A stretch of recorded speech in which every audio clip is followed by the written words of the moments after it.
LOWcast. Be informed about the issues that matter. Welcome to LOWcast. In our series of discussions, well, I'm delighted that today we have with us as our very special guest, Harriet Lamb, who is the Chief Executive Officer of Ashden, which she has been for more than 2 years, but comes with a very distinguished history of being involved in international development, peace and conflict resolution, and environmental improvement, really across the globe, at International Alert and at Fair Trade. And most recently, Harriet has been author of, the title draws you in, From Anger to Action, Inside the Global Movements for Social Justice, Peace and a Sustainable Planet. So Harriet, a very warm welcome. And we are going to talk today about climate crisis solutions. Do they already exist? Now, it's always very tempting when our LOWcast has a question in the title to start with that question, but I'm not going to start with that question, if that's all right. I'm going to start by saying, look, we are still in the middle of a pandemic, global, and actually in some countries deeply distressing and disturbing. But people are already thinking about beyond the pandemic. They're saying, look, let's build back better. And many are saying, let's build back greener. So could I ask you, do you see patterns emerging about adaptation to the pandemic and adaptation to climate change? And do you think there's potential for them to combine or to conflict? Well, hello, Andrew and the Low community. And what a great question to kick us off, because that really goes to the heart of the matter, doesn't it? That so many of us and so many governments are grappling with. And absolutely, there is the potential that our reaction as we come out of the crisis in those countries where we're lucky enough to be in that situation, well, acknowledging that many, for example, India, are right in the heart of the most terrible situation. But the potential to bring two converging crises together and to find solutions to answer both, I think, is really strong. And I think what the coronavirus crisis did was help people realize just how important to them is their neighborhood, their community, that it really pulled people back to thinking, actually, I want to be able to buy my meat from more locally if I can. I want to be able to cycle or to walk if I can, because actually that's healthier, and I'm appreciating the cleaner air we're having when fewer people were driving around. That people felt more strongly than ever the need to reconnect with nature and the importance of nurturing and restoring that. So I think there's enormous potential there actually for us to come out of the crisis and not only build back better, but actually grow back greener, to find really new energy behind new initiatives for smaller local communities, the sort of idea of a 15-minute community, that you try to have everything you need within your 15 minutes of where you live. Well, of course, at the same time, and I think this is really important, if we go more local and more to a community approach, at the same time, remembering all the time our international obligations and our commitments, in particular to poorer countries around the world. And I think when you and me are talking at the very moment that the G7 leaders are gathering in their Cornish sea town, and the critical importance of keeping the two connected, those very local responses, together with our global commitments to developing countries. I want to come back to talk about how this is impacting in developing countries, but particularly, as you mentioned, the G7, and you have so many people that you know very well across developing countries around the world. How do they see it at the moment? Because I just think they must be staggered by the inequality in, for example, vaccine distribution. And I know there's a big push just today for 1 billion vaccine doses to be available. But if you're in a developing country and the leaders of the richest nations are saying, well, we're going to give you all 1 billion doses next year, while we use 2 or 3 billion doses for ourselves this year, the nature of global inequalities must be rather profound, isn't it? I think in some cases people are despairing almost. They're not surprised, to be honest, because that's actually what they're living with day after day. And I think now it's more important than ever that the richer worlds step up to the plate, because otherwise developing countries are going to lose trust. And they're going to lose trust in, for example, the whole climate change talks, which are culminating in COP26 in Glasgow in November. And if we want countries to come in from right across the world and make the big, ambitious commitments to cut carbon that we need, if we're going to keep the world within those critical 1.5 degrees, if we're going to keep trying and put a cap on global warming, if we're going to do that, then absolutely we have to live up to past commitments. And the rich nations promise this 100 billion that would be flowing to help developing countries adapt, to help them move out of coal if they're already dependent on coal or oil, and help them shift to renewable energies, and indeed help those countries where, of course, millions of people don't have any access to energy, and help them make sure that that's renewable. But if that money is not flowing, if that money is still not on the table, people are just going to lose trust. And they're just going to say, well, why should we sacrifice our future growth to deal with the problem that you, wealthy countries, have created? So I think absolutely putting climate justice at the centre of not only G7 talks, but also in all the run up to the climate talks, I think is really critical to keep people's trust and energy and enthusiasm for those big, bold changes we need to make. Yeah. Just coming back to the point about, do we have the solutions in our hands already? I mean, to some extent, particularly in developing countries, I remember quite how dramatic has been the transformation of telecommunications, for example, in developing countries, very often because they don't need to reproduce the processes that developing countries have gone through in previous decades, laying down copper wire everywhere, because they can go straight to highly effective mobile systems, maybe satellite-led systems and so on. So the technological solutions enable developing countries quite often to jump straight to the answer that you want. Well, to what extent, where the climate emergency is concerned, can they do the same? Are there, for example, when we look at solar panels and renewable technologies and so on, can the energy transformation across the globe, particularly in the developing economies, can that use existing solutions, do you think? Oh, absolutely. I think we have all the solutions that we need to tackle the climate crisis. But what we need to do is get the political will, the financing behind them so they can be replicated and go to scale. So to give you one example, the United Nations Development Programme is working in Yemen, one of the poorest countries in the world, in the middle of the most terrible conflict.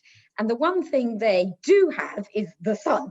And so UNDP developed this fantastic programme where they're enabling groups of young people, groups of women to come together in their villages and actually own solar panels, and to run little micro businesses that then enable people who otherwise really struggle to get access to incredibly expensive diesel. Instead, they can power their own energy from the sun, and the women are then selling it to their community. That's enabling a local person to run a shop and have a fridge and keep drinks cold, or have things that would otherwise be perishable. And so that's enabling that business to thrive. And then they're buying, for example, vegetables from a nearby farm, and that enables that farmer to thrive. So you get these really positive circular effects if you back some of those grassroots initiatives that use the existing technologies. And so those are some of the kind of ideas that are not only about the technology of the solar panels, but also the way it's organized, the business models. And if we can back those and take them to scale, we can, in a very decentralized way, help people have access to energy, but to renewable energy that helps tackle the climate crisis, and at the same time tackle the fact that people are actually living in poverty and they need ways to earn an income. And so you get this sort of triple whammy effect that can, of course, be so beneficial. And I think that's what a lot of the initiatives we need to back they're most successful are when they're tackling not just the climate crisis, but also, for example, the inequality we started talking about, or the crisis in healthcare we were talking about at the beginning. Harriet, can I just bring you back to Europe? And of course, I mean, there is very big resources behind the recovery plans. So, for example, the European Commission, the European Union are distributing something like 700 billion euro for recovery plans, and these are led by governments across Europe. When you think about some of the leading developed economies and the European economies, what do you think are some of the priorities they should put from the climate change adaptation point of view so that the recovery from the pandemic helps us to accelerate the process of meeting our carbon reduction targets? Well, I think one of the sort of threads that needs to run through all those plans is ensuring that the transition from fossil fuel dependent economies to low carbon economies and societies is that it is a just transition, that it does actually reach out to those people who are already excluded or have already lost out with the closure of coal. And you know, here in the UK, if you go to the northeast, there are some formal coal communities that still haven't found alternative ways for people to earn a living. So there's people who've already left behind. There are people who will be hit as we move out of fossil fuels. And it's about making sure that that transition really is a just one, and that it does reach out and tackle some of the inequalities we face also within our own countries and within the European Union.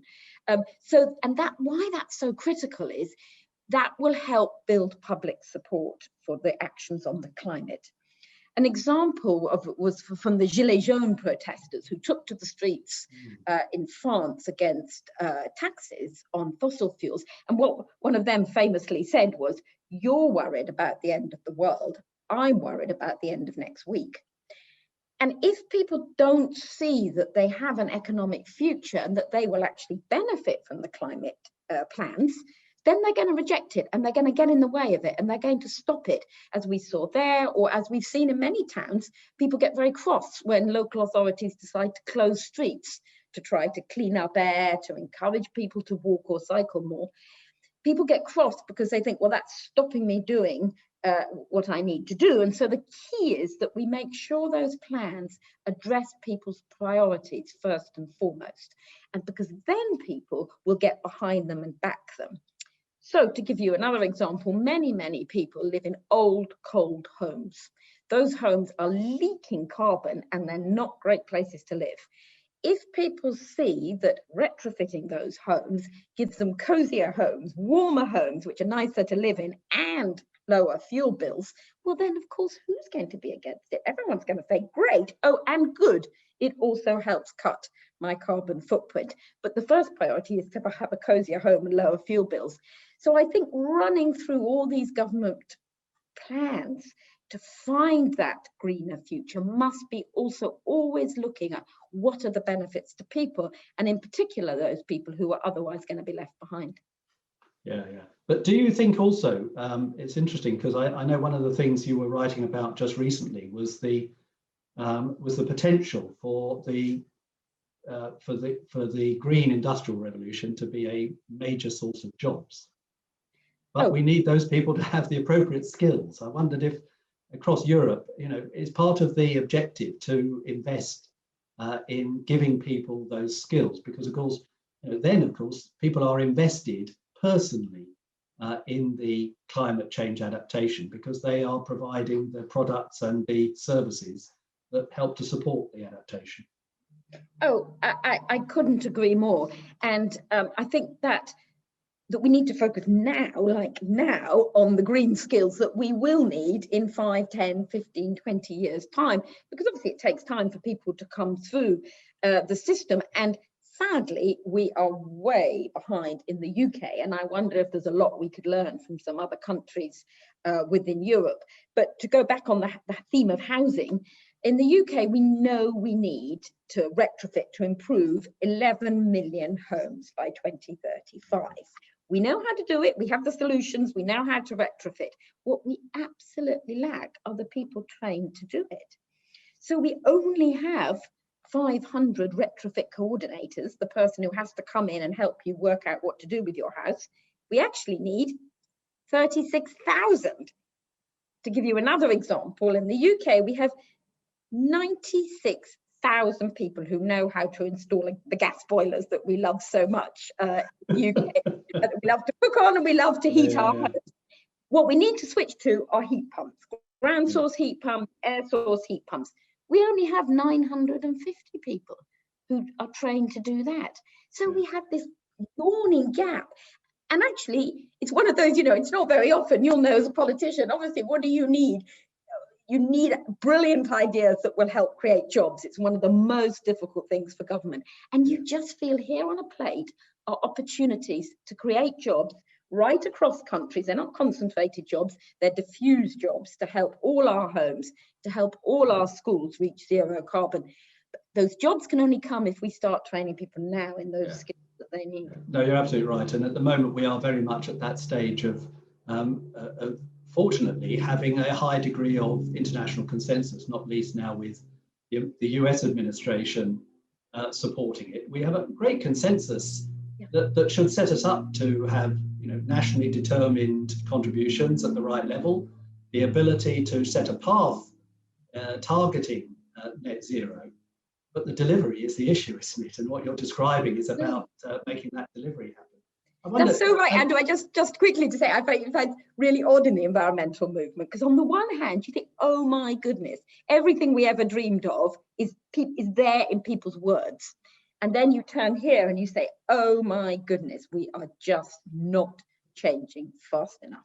The pace of actual delivery is so slow. And you hear on the one hand these brilliant words, oh, and then on the other hand, fossil fuel companies still investing. Or it's that sort of, we're on our way, but it absolutely needs a huge push, which will also need citizens doing things themselves, but also creating the mandate for governments to make those big, bold changes. So two more things I want to ask you, Harriet. The first is, at Low Europe, we're involved directly working with the European Commission on the Climate Change Pact, which of course is essentially about businesses and individuals pledging actions themselves. Now, they can be very ambitious actions like companies who set their own net zero targets, or they can just be individuals who decide they want to take aeroplanes less, or they want to drive a different kind of car, or they want to eat less red meat. I mean, it can be a whole series of things. But do you think, do you see evidence of people really picking those sorts of pledges and making this personal? Because that's what we want them to do. Absolutely. I think we can feel that real groundswell across the world. More and more people wanting to know, what is it that I can do? And actually people are looking for help, because quite often they really want to play their part, but they can't do it if it's not made easy for them. So they can't go out and retrofit their home if they can't afford it, or if there simply aren't the people with the skills available, to take that example. They can't go out and get a career in the green industry if there aren't further education colleges training them in that. So I think it always needs that combination. But I think what is really inspiring is to see the levels that people will go to play their part, that the extent to which people in their village will set up a recycling initiative because they're cross that the local authority doesn't recycle enough of their waste products, or that people will say, let's have a day when we all try an EV car because one person in the village has got one, or one person's already got an electric bicycle. Let's all have a go at trying it out. I think people really are looking for those steps that they can take, small and big, and also that they can be part of within institutions, whether it's the companies where they work, or looking at young people who have done such an amazing job in putting climate change on the agenda, and are now saying, oh, well, what is it that I can do in my own school? So to give you one quick example about, in the UK, there's an amazing campaign, Let's Go Zero 2030, where we see young people not just looking at what can I do, but what's the framework to help my whole school reach zero carbon by 2030, whether it is exactly as you say, moving from meat-free Monday to also meat-free Wednesday, whether it's cycling to school instead of being dropped off by mum or dad in the car, whether it's encouraging nature to come back into the playground. So having those steps that then add up to the big change of the whole school reaching zero carbon, and at the same time, by making those changes here today, tomorrow in my school, well, sending a message to government. Government, we want you to do this. We want you to back this kind of initiative with the policies, with the money, with those commitments at COP26. So just to conclude, and thank you, Harriet, very much indeed for, I thought, really fascinating and entertaining thoughts about this. But our question was climate crisis solutions, do they already exist? I think you have said firmly they do exist. But if you were to characterize what is the gap between the solutions being available and the targets being met, would you say is it a lack of motivation, or is there a movement that requires more leadership, or is it fundamentally about the willingness of us as communities and as countries to put the resources behind what is necessary? I think that's right, Andrew. I think we are so on the way. I think none of us would have believed that, for example, in Britain, 36% of all our energy comes from renewable energy now. None of us would have believed that just a few years ago. None of us would have believed that electric vehicles would be becoming the norm really very fast. The pace of change is there. The scale is there. It's all within our grasp. And yet it requires those extra pushes from us in all our individual lives and as part of the EU Climate Pact, where each of us can play our part, and by governments really putting the money on the table to back these initiatives in our own wealthy countries, but also to go back to where we started, to ensure that we're tackling the climate injustices and that developing countries have been given the resources they need to be part of a low carbon future that is also a fairer future and a greener future for everyone. Harriet, that's an excellent place at which to finish. I'm sorry, time is against us, but there's so much more we could have talked about. But I am most grateful to you, and I know our viewers and listeners will be very pleased indeed to have heard from you. Harriet Lamb from Ashden, a delight to have you on LOWcast. Thank you very much for being with us. Thank you, Andrew, and thank you, LOWcast, and good luck with the EU Climate Pact. Thank you.